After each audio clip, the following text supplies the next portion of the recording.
What is a crazy history fact that sounds like a time traveler was involved in? The July bomb plot. Someone tried to assassinate Hitler with a bomb in a suitcase. He placed the suitcase next to Hitler and left with the intention of detonating it. Someone at the meeting moved the suitcase so it was behind a table leg, which meant that the table absorbed the force of the explosion and Hitler survived. Two time travelers. One trying to kill Hitler, the other one knowing it would be a far grimmer future. They were the same person, and they trained each other. One of them is the elderly version of the other.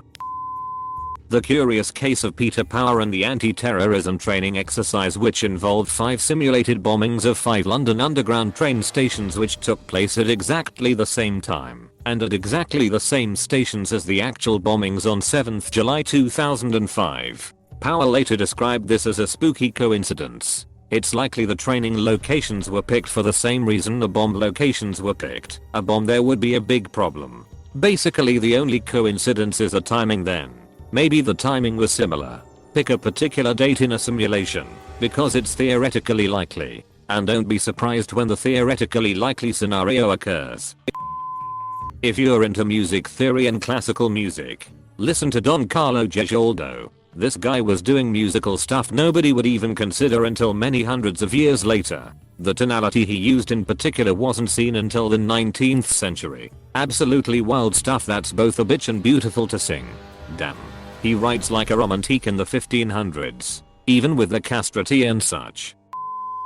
One of H.G. Wells' short stories. A character is amazed that someone is able to place a smaller rectangular object into a receiver in their wall and then watch a pre-recorded program on a screen. He basically described the VHS tape in the 1920s. There's a lot of fun fiction playing with this kind of idea. There's a novel from the 70s called Time After Time, where Wells, in his writing, The Time Machine, actually builds a time machine. His friend reveals himself to be Jack the Ripper and uses said machine to escape Scotland Yard. Wells is forced to use a machine to chase him to modern day i.e. New York in the 70s. Plays with a time loop, where Wells gets all his ideas from having seen what was invented in the decades since. Edit. As many have pointed out, this was also a movie at the same time, as well as a failed TV show from a few years back that took the same idea, but set modern day in 2017 New York instead.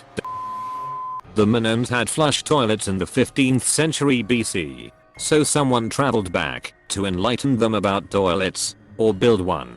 Having a good sewage system is a great advantage. So in fact that's amazing. The Romans had one too, which helped a lot. The person that solved a world math problem for homework without realizing. George Danzig is who you're looking for. He came to class late one day and copied down the 2 statistics problems on the board. He missed the teacher's prior discussion on how they were as yet unsolved and thought they were homework. Strictly speaking, he wasn't solving problems. They were postulates which he was able to prove. I don't know which theorems they are. It's also important to note that he was a grad student at Cal when he solved the problems. This wasn't an undergrad making a mistake. This was a very accomplished grad student in a prestigious program. It doesn't take away what he did, but it should highlight that he was very well qualified to provide the solutions. He was one of them objectively smart people. Move straw to other side of mouth. Yep. Albert Einstein fundamentally rewrote the law of gravity. Almost single-handedly. His general relativity has withstood every test since.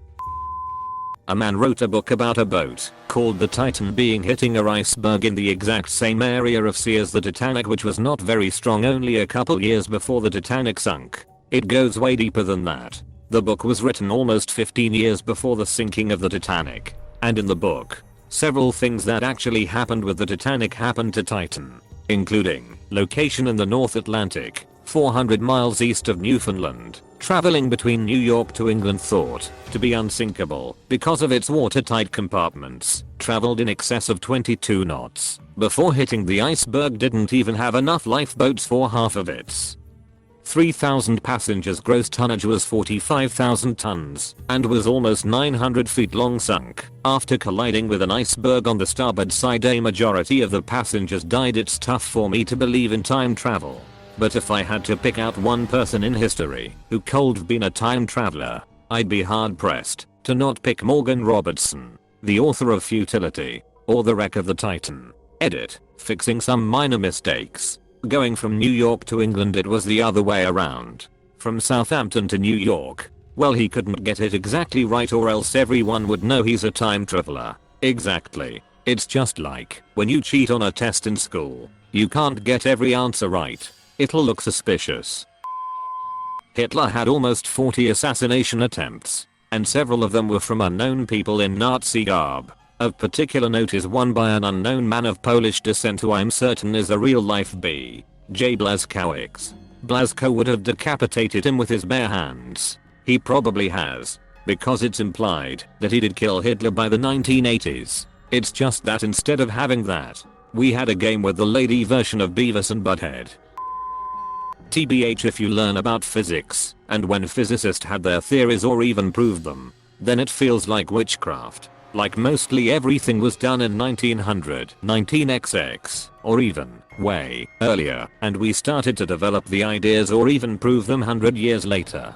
A lot of them couldn't prove anything as they were limited by the technology of their time, but they still had theories that were proved very late or even late after their death. Very interesting, you know. They also intensely debated the metaphysical side of reality they were uncovering in their discoveries, and took those ideas very seriously in the early 20th century until the atom bomb and World War put all those conversations on the back burner and they never returned. Sean Carroll, physics prof, has a podcast that delves into metaphysical pretty regularly. He recognizes that it's not as debated as it should be, and uses the platform to talk with other academics. Worth a listen if you're into those kind of topics. Wow, I hadn't heard of this, but we'll check it out.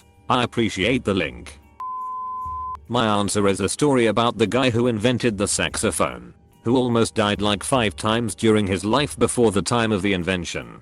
Copied from Wikipedia. Sax faced many brushes with death. Over the course of his childhood, he fell from a height of 3 floors, hit his head on a stone, and could barely stand afterwards. At the age of 3, drank a bowl full of acidic water and later swallowed a pin. Burnt himself seriously in a gunpowder explosion.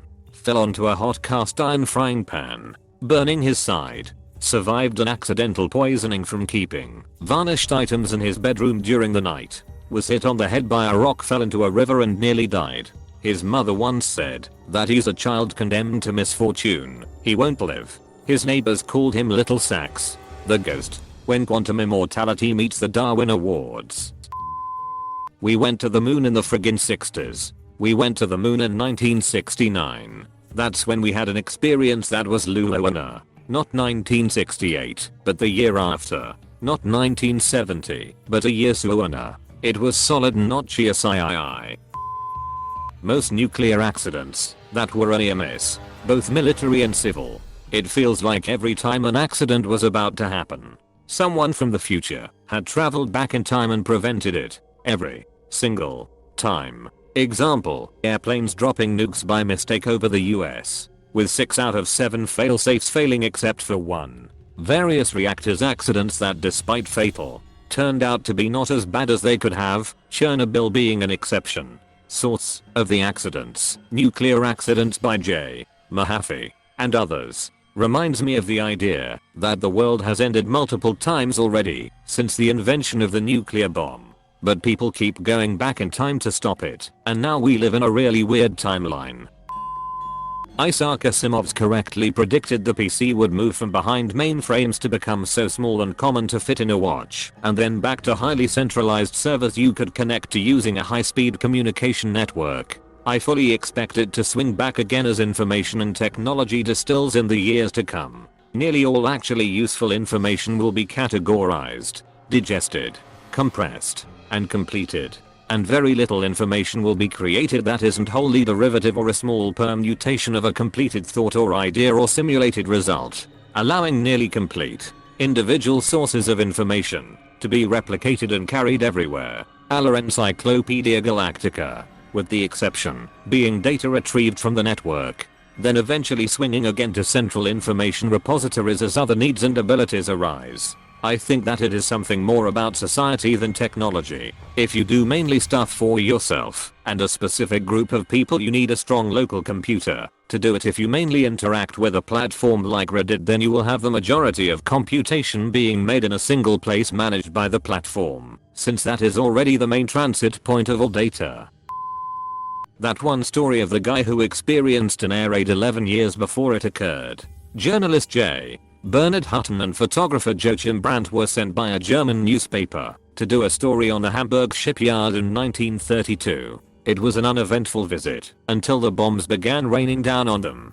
Hutton and Brandt realized they were caught in the middle of an air raid and hightailed it out of there, but not before snapping some photographs. When they got back to the center of Hamburg, no one believed their story. They developed the photos they took, intending to prove to everyone that they weren't crazy. In fact, they proved the opposite. The photos showed no signs of an air raid. 11 years later, Hutton was living in London when he opened up a newspaper and probably nearly spit his coffee across his desk. There was a story about Operation Gomorrah, an air raid on Hamburg. The accompanying photos looked exactly like what he had experienced in 1932.